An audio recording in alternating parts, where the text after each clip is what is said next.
ไม่สงค่าคลิปนี้ก็จะมารีวิวที่เป็นงานเผาค่ะนะอันนี้ก็จะเป็นตอนออกแบบมันค่ะเนาะ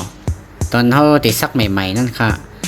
อันนี้หลังจากเขาซักเสียนมันยาวไหนก็ติเลยหมกข้างในค่ะนะกำในครับมาตัวกันตอนตรงสีมันค่ะรอบที่หนึ่งได้ข้ามเลยถ่ายไว้ค่ะนะขัดเขาติดถ่ายไว้ตอนส่วนมันกำเดียวค่ะอันนี้ก็ซ้ำกว่ายาว3 ปอกในค่ะเนาะต้องมันหมด3 ปอก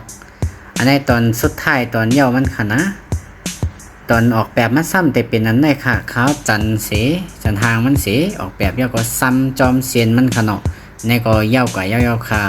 ไปปั่นแห้งคลิปดีๆมากค่ะเนาะอย่าไปลืมกดไลค์กดแชร์ปั่นค่ะนะกดกระหิ่งปั่นค่ะเนาะกดเป็นทางหิ่งนั่นค่ะนะยินจมกูก็ดีตัว